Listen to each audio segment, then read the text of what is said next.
Hello भाइयों बहनों, माताओं, माँ की आँख। चलो छोड़ो।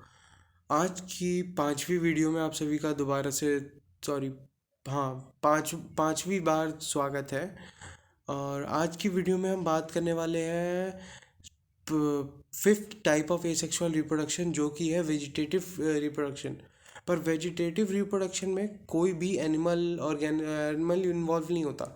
इसमें हम वेजिटेटिव रिप्रोडक्शन में प्लांट्स की बात करेंगे। अब अब आप पूछेंगे प्लांट्स की क्यों, हम अभी तो एनिमल्स की बात कर रहे हैं। क्या है ना कि अर्थ पे सिर्फ एनिमल्स नहीं है, प्लांट्स भी है। प्लांट्स और एनिमल्स दोनों है। तो एनिमल्स ने ए सेक्सुअल रिप्रोडक्शन करना शुरू किया, तो प्लांट्स कैसे पीछे रह सकते। प्लांट्स को भी चुल हुई कि भाई हम भी इनको कंपटीशन मीट करने के लिए हम भी ए सेक्सुअल रिप्रोडक्शन करेंगे। अब इनकी चुल की वजह से हमें एक नया टॉपिक पढ़ने को मिल गया। पता है यार, दुख होता है, दिल में बहुत दर्द होता है। एक नया टॉपिक ऐड हो गया यार।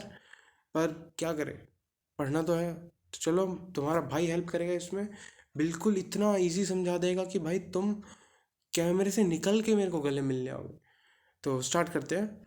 वेजिटेटिव रिप्रोडक्शन स्टार्ट करने से पहले हमें ये समझना होगा, इसको हम वेजिटेटिव रिप्रोडक्शन या वेजिटेटिव प्रोपोगेशन भी बोल सकते हैं। इसका जो टेक्स्ट बुक में है वो मेंशन है वेजिटेटिव प्रोपोगेशन।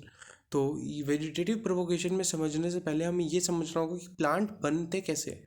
प्लांट के तीन मेन कंपोनेंट्स कौन कौन से हैं। अब जैसे पेंसिल है, आप एक अगर पेंसिल को लोगे तो पेंसिल दो चीज़ से बनी होती है, उसमें दो कंपोनेंट होते हैं, ग्रेफाइट और वुड। वैसी जो प्लांट है उसका तीन कंपोनेंट से बना होता है। जो पहला लीव्स, उसके बाद स्टेम और उसके बाद रूट। और यही तीन चीज़ें हम प्लांट्स यूज़ करता है ए सेक्सुअल रिप्रोडक्शन करने के लिए। ठीक है, उनकी चुल की वजह से। तो इन्हीं तीन चीज़ों की से प्लांट बनता है, और यही तीन चीज़ें यूज़ होती हैं ए सेक्सुअल रिप्रोडक्शन करने में। तो पहला जो ए सेक्सुअल रिप्रोडक्शन का जो पहला जो वेजिटेटिव प्रोपोगेशन का टाइप है, वो वेजिटेटिव प्रोपोगेशन दो तीन टाइप्स के होते हैं। आपकी एनसीईआरटी बुक में दिया है लेयरिंग और ग्राफ्टिंग। पहले हम बात करते हैं लेयरिंग। लेयरिंग क्या होता है। लेयरिंग से नाम से क्लियर है, ठीक है। लेयरिंग से नाम से क्लियर है, लेयर। ठीक है, लेयर मान लो मतलब ज़मीन, ये ज़मीन है। ठीक है, तो ये होगा, ये ज़मीन है। अब इसमें से एक प्लांट होगा। ठीक है, ये प्लांट होगा। अब समझ लीजिए इमेजिन करिए, अब भाई मेरी तीन हाथ है नहीं। ठीक है, अब आपको इमेजिन ही करना होगा, और यहाँ पे दूसरा कोई है तो है नहीं। अकेला मैं ही हूँ। अब क्या करें। तो आप थोड़ा व्यूज़ लाइए, हम रखेंगे बंदे। अच्छा ठीक है, चलिए। हाँ, तो क्या है, ये जो प्लांट है, ये इमेजिन करिए इसमें से एक स्टेम निकल रहा है। अब वो स्टेम को क्या है, समझ लीजिए ये ज़मीन है, तो ये स्टेम निकला। ये स्टेम को क्या किया, मैंने पकड़ के ऐसे ज़मीन में डाल के और ऐसे निकाल लिया। ठीक है, कैसे, ऐसे डाल के और ऐसे निकाल दिया।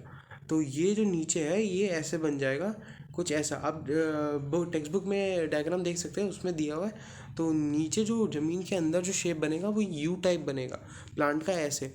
तो ये स्टेम है और ज़मीन से ऐसे जाएगा। ठीक है, ये बाहर निकलेगा, एक एंड उसका बाहर निकलेगा। तो ये क्या था, ये जो हमने ज़मीन से निकाला है ये प्लांट का स्टेम है। इसमें एग्जांपल आता है ग्रेप्स का। ठीक है, ग्रेप्स से लेते हैं। तो क्या कहता है, लेवल मतलब लेयरिंग। लेयरिंग मतलब किसी भी स्टेम के ऊपर हमने एक लेयर चढ़ा दी, ज़मीन मिट्टी की लेयर चढ़ा दी, जिसकी वजह से क्या होता है, स्टेम जो होता है अपना रूट बनाने लगता है। ठीक है, ये सारे प्लांट्स में नहीं हो सकता। अब किसी प्लांट में नहीं देखोगे कि भाई स्टेम अपने रूट्स बना रहे। सीड्स होते हैं उसी में से रूट्स निकलते हैं। शूट अलग होता है, रूट अलग होता है। पर इसमें क्या है, स्टेम को जब हम ज़मीन में से गाड़ते हैं और निकालते हैं, उसको लेयर करते हैं। लेयर करने के बाद क्या होता है, जो स्टेम है वो रूट्स डेवलप करना शुरू कर देता है। जिसकी वजह से क्या होता है, जब नीचे रूट्स डेवलप करते हैं तो ऊपर का जो पार्ट निकला होता है ज़मीन से उसका स्टेम का, उसमें क्या होता है, फ्लावर आते हैं, लीव्स होते हैं, फ्लावर आते हैं, फिर फ्लावर के बाद फ्रूट आता है। और उससे क्या होता है, वो जो स्टेम है वो टूट के फिर अपना एक नया प्लांट बन जाता है। तो ये होता है, यही होता है लेयरिंग में। फिर आते हैं, हम बात करते हैं ग्राफ्टिंग में। ग्राफ्टिंग क्या होता है। ग्राफ्टिंग ग्राफ्टिंग का पहले हम मतलब समझते हैं वर्ड का।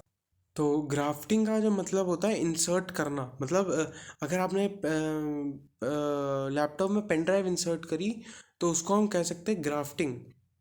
ग्राफ्टिंग का मतलब होता है इंसर्ट करना। अब लैपटॉप को मतलब एग्जांपल के लिए बताया था, तो ग्राफ्टिंग में क्या होता है, एग्जांपल होता है उसका मैंगो ट्री। ठीक है, मैंगो में हम ग्राफ्टिंग करते हैं। उसमें क्या करते हैं, दो हमारे पास दो मैंगो ट्रीज होते हैं। एक मैंगो ट्री होता है ए, और एक मैंगो ट्री हो गया बी, दूसरा मैंगो ट्री हो गया बी।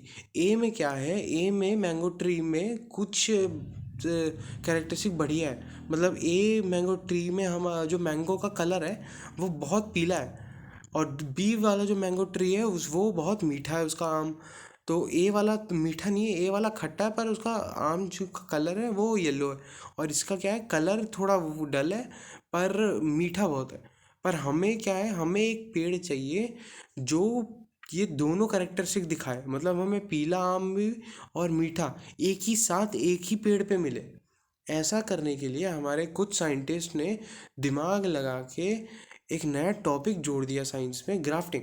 ग्राफ्टिंग में क्या किया उन्होंने, एक जो एक क्या किया, ए ए प्लांट ए पेड़ पे उन्होंने एक स्टेम लिया, स्टेम को काटा। ठीक है, स्टेम को काट दिया, एक स्टेम को काटने के बाद उस स्टेम को ऐसे वी शेप में फाड़ दिया। ठीक है, और उसको करने के बाद जो बी प्लांट है उसमें से एक स्टेम काटा और उसको आके इसमें इंसर्ट कर दिया और इसमें लगा दी टेप। इससे क्या हुआ, जब ये जैसे हमारे ब्लड होता है, हमारे ब्लड जब कोई कटता है तो बॉडी खुद ही उसको हील करती है, वैसे ही सेम प्लांट्स में होता है। जब हमने इसको टेप से बांध दिया तो वो खुद हील करेगा। हील करने के बाद जब वो डेवलप करेगा आगे, तो जो नया स्टेम निकलेगा उसमें जो आम निकलेगा वो दोनों कैरेक्टरिस्टिक रखेगा, पीला भी होगा और मीठा भी होगा, जिसकी वजह से हमें दो प्लांट की कैरेक्टरिस्टिक एक ही में मिल गई। तरीका तो अच्छा है, पर हमारा एक नया टॉपिक जुड़ गया यार। ये दुख बहुत, इतना दर्द होता है, मतलब दिल में ऐसा लगता है कि किसी ने इंजेक्शन चुभो दी हो, एक साथ 100 इंजेक्शन चुभो दी, इतना दर्द होता है। पर क्या करें, तरीका अच्छा है, तरीका मैंने नहीं कहा बुरा है, तरीका बहुत अच्छा है।